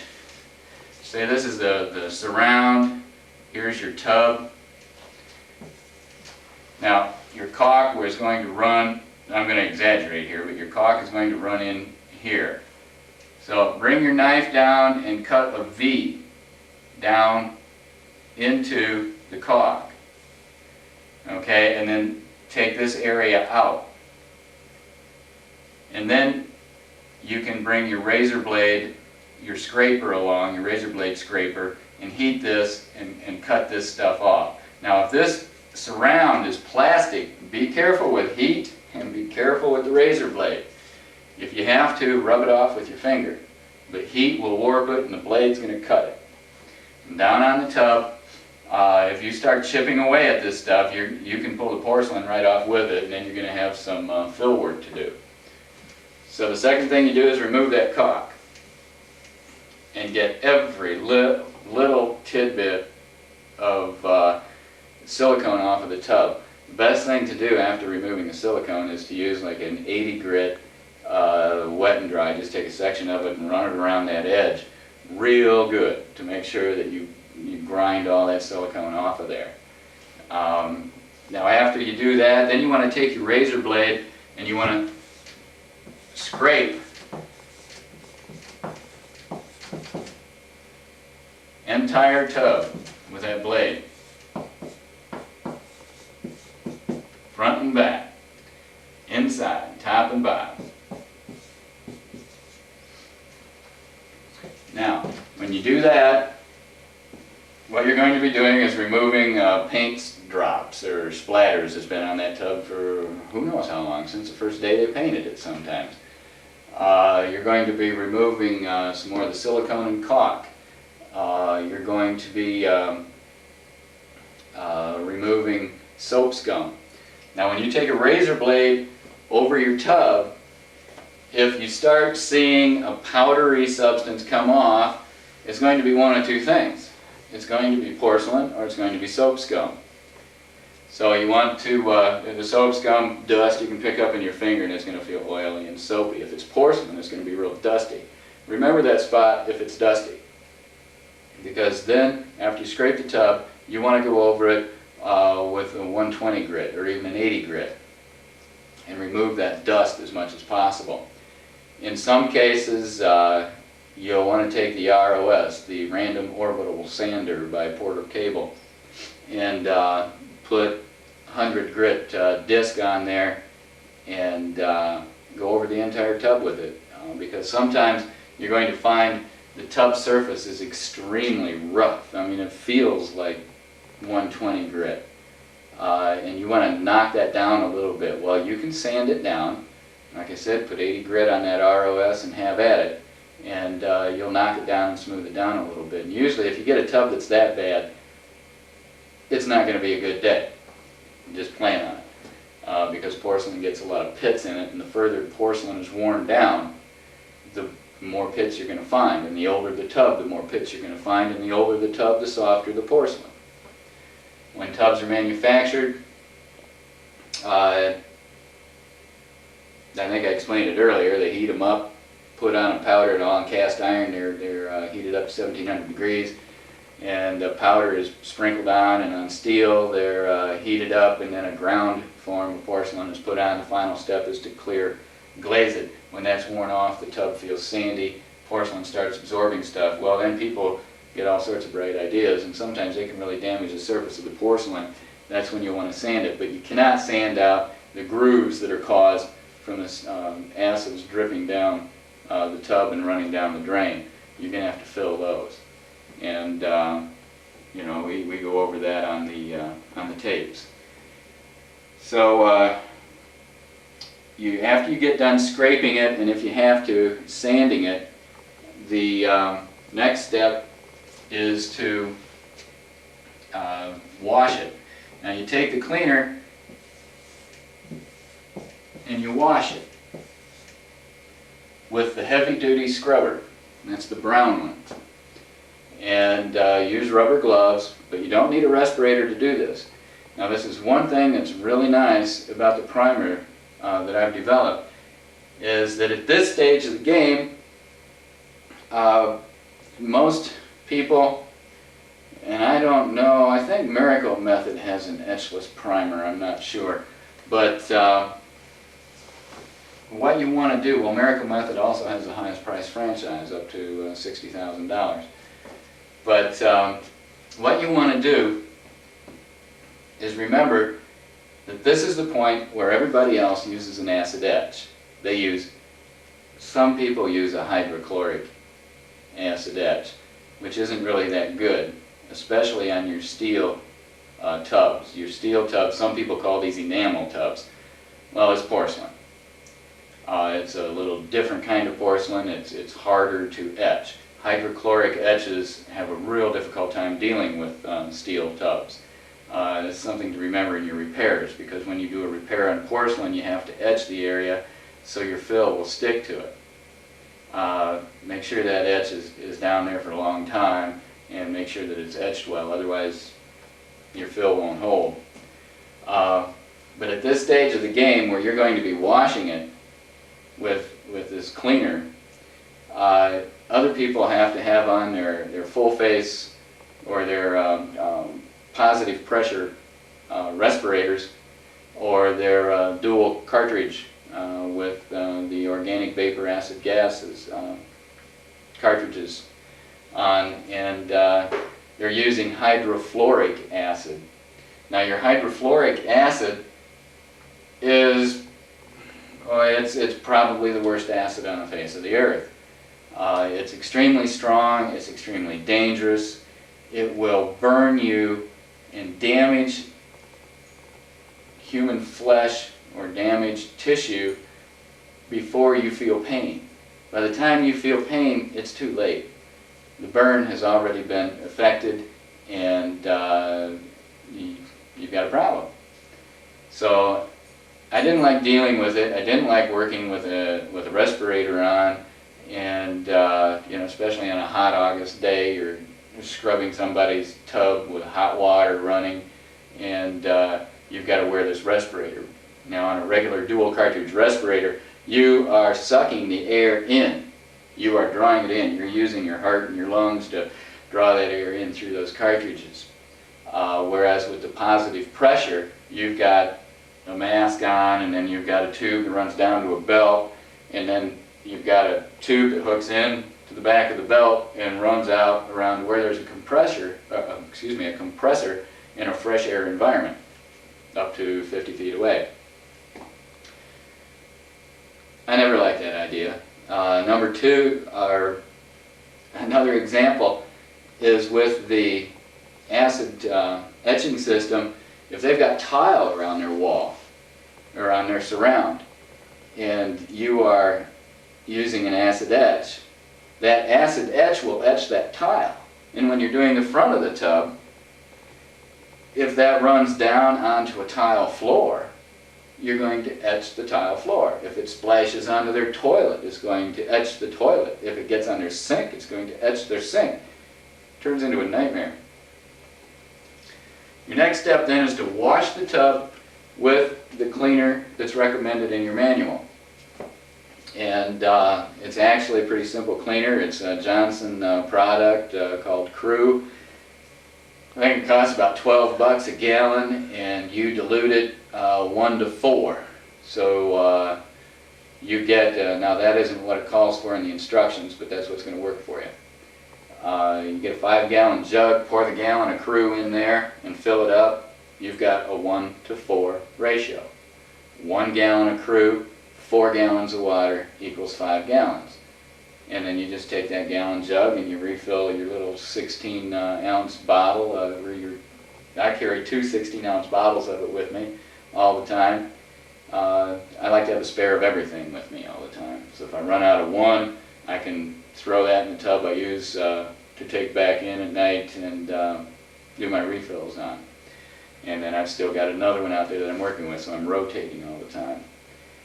But that's going to be strong enough to clean the tub, along with the heavy-duty scrubber that you've got. So after you wash it, if you've got any fill work to do, you can grind out the chips. Then you can grind out the chips beforehand too, but usually after you wash it and you've scraped the tub, you know where the chips are. And then you take your Dremel and grind them out. And let's say this is the surface of the tub. And there's a little chip here. Okay. Now, let's say that on the chip, it doesn't go all the way down to the casting. It's always good to take the Dremel and grind those out a little bit and fair out the edge here so the edge doesn't come up and over. You want to level that edge out a little bit so when you fill it and sand it, you're not trying to bring your fill down to that sharp edge and even it out. By taking that and grinding that out and sloping it, you're going to make it easier to spread your fill and sand it down so your fill is faired evenly at the edges, goes through the chip, and then is faired out on the other side of the chip. Another thing with porcelain that you want to remember is sometimes you're going to see some rust coming out from just a little chip, or you're going to see rust that looks like it's on the bottom or underneath the porcelain. It is. Once water reaches cast iron, if cast iron thinks about water, it rusts. You can stand and watch cast iron rust on a humid day. What will happen, say this is your cast iron, and then your porcelain is above it. Here's a chip. Water is going to get down and it's going to crawl between the porcelain and the cast iron. You want to make sure, and it's going to be loose under here because there won't be any bond. The only thing that's holding it there is the rigidity of the porcelain. So that could pop off at any time. Sometimes porcelain, even on new tubs, will lift or it'll pop off. Sometimes when porcelain pops off a new tub or an older tub, it wakes people up in the middle of the night because it sounds like a rifle crack going off. It can be loud. It could be dangerous to be around it. Usually that's caused by something along the lines of cooling crazes, and I'll get into that in a while, but what will happen is that the casting cures faster than the porcelain, or the porcelain cures faster than the casting, so there's a pressure there, a difference between the two, sort of like a fault in the Earth's crust, and when that slips, it causes an earthquake. Well, when it slips in a tub, it causes the porcelain to pop off. And what you want to do on porcelain cracks or chips here is to make sure that you've got that area cleaned out where water may have creeped between the porcelain and the casting. So grind it out real good. Take your Dremel with one of the green silicone, well, they're green grinders anyways. And you can use the regular grinders that are kind of pink. And then always have on hand 1 or 2 tungsten carbide tips for your Dremel. Now the one I like especially is shaped like a teardrop. It comes out, here's the shank of it, and then the head of it comes out and it's sort of shaped like a teardrop or something like a morel mushroom. And then it has the lines going through it here, which are its cutting edges. But that's the one I like the most. Experiment. You'll know what to do after you play around with them for a while. But grind this out, ferret out, bring those sharp edges down so when you put your fill in, it can go straight across, and makes it a lot easier. So after you get done washing, take care of your chips, and don't be afraid. Sometimes I've had to take the back end of a channel lock and hit the porcelain. You know, if I chip it, I can fix it. I'm not worried about that. You know, whatever mistakes you make on a bathtub, you can fix.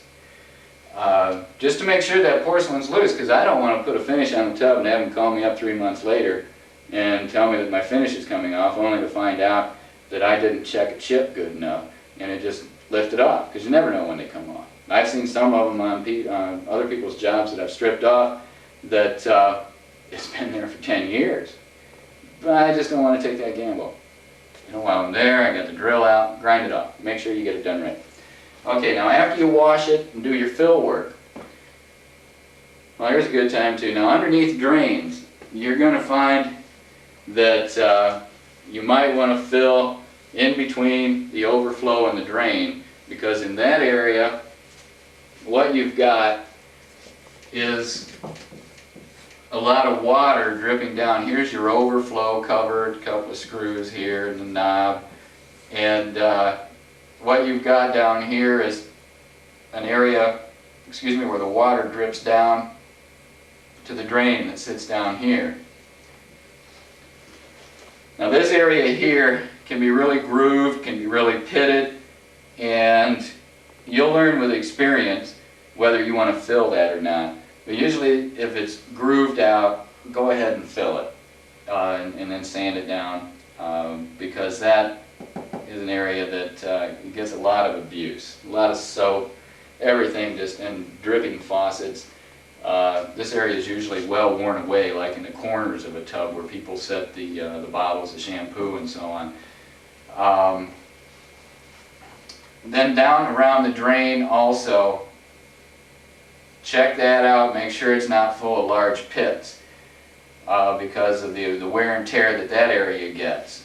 There's a couple ways you can approach it. You can fill it, just enough to fill in the pits, or keep your eye on it, and when you're spraying the finish on, spray it on nice and thick, blow some air on it, let it dry just a little, and then just take your finger and spread the coating.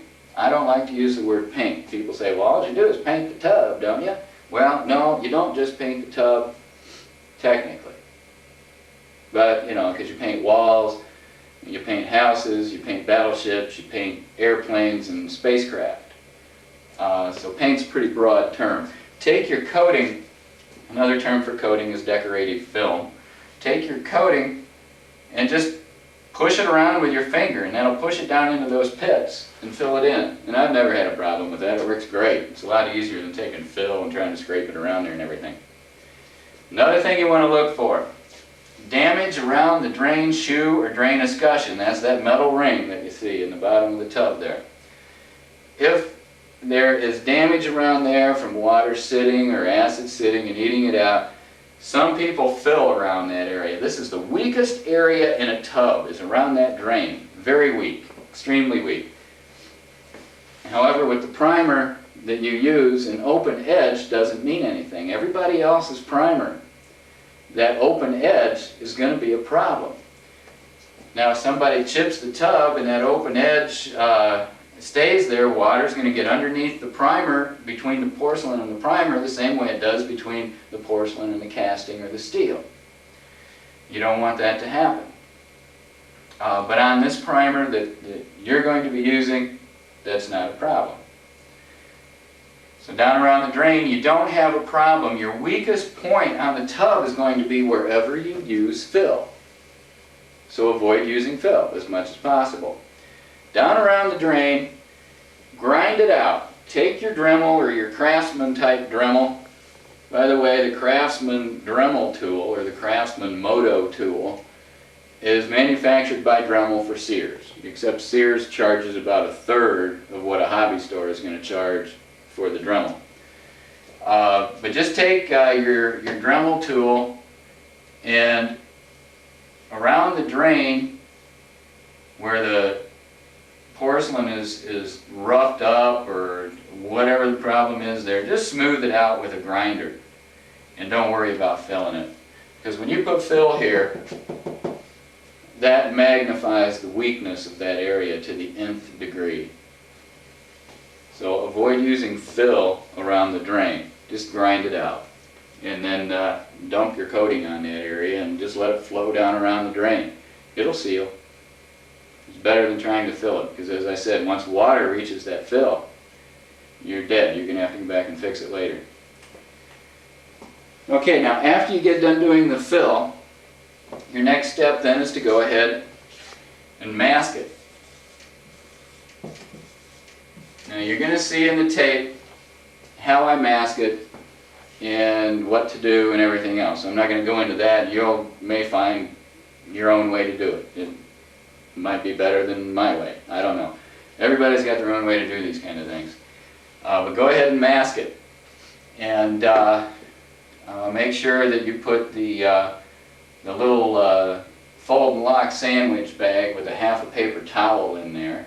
And by the way, I don't know if I've got it in the manual or not, use Bounty paper towels.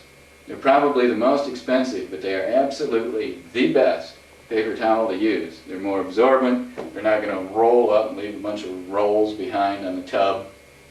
So use Bounty. Get your faucets covered up so they don't drip, and then mask the tub. Now after you mask the tub, get your equipment set up, time to put your primer on. Now what you want to remember about this primer, it is a moisture cured primer. And I sometimes refer to it as MCP for that reason. It is a moisture cured primer. Well, it's also cured by heat. Okay?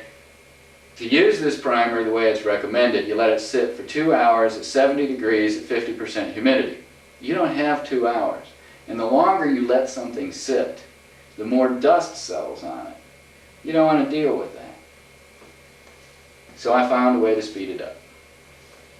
Once you spray on your primer, and here's something too, it's a clear primer, you're not going to be able to see it going on as much as you are going to be able to see the shadow of it, because you're using a 50-watt R or reflector lamp in a shade, a treble light type, you'll see it in the film, and it's bright, and the R lights give you better color response. In other words, you see truer color under these R-type lamps than you would under fluorescent or incandescent.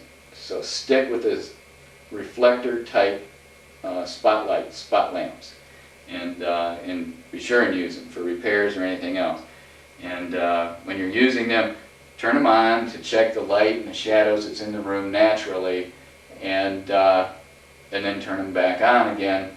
And that way you can tell how the light is reacting to the color and the difference in shadows and everything else. But when you put your primer on, you're going to be watching the shadow of it more than you can see it coming out the tip of your gun. But when you put it on, remember this stuff goes on at 0.01 mils. Now, do you know how thick 0.01 mils is?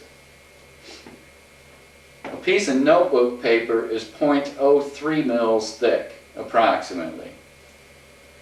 So what you put on that tub is going to be 1/3 the thickness of a piece of notebook paper.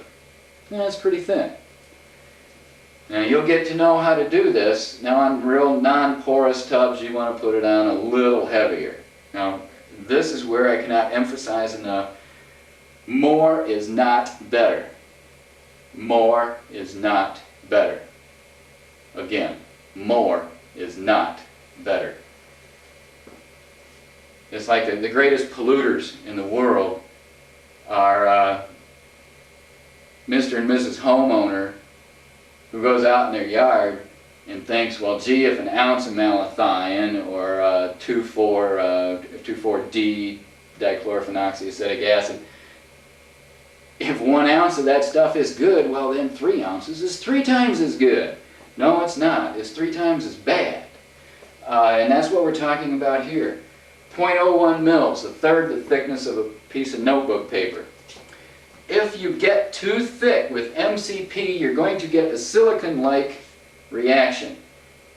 When a polyurethane enamel hits silicone, and that's a little piece of silicone caulking, or sometime I had a tub one time, day before I got there, this lady put this silicone tile sealer all over. Well, when I backed the walls, and then I went down and backed the tub, man, I put silicone all over that tub. And this, you know, this was a tub that when you're sitting around with another tubber that'll talk to you, because they tend to be a real secretive lot of people, you tell war stories. And that's your nightmares. Well, this is a war story that if I was ever going to have grandchildren, they'd hear about.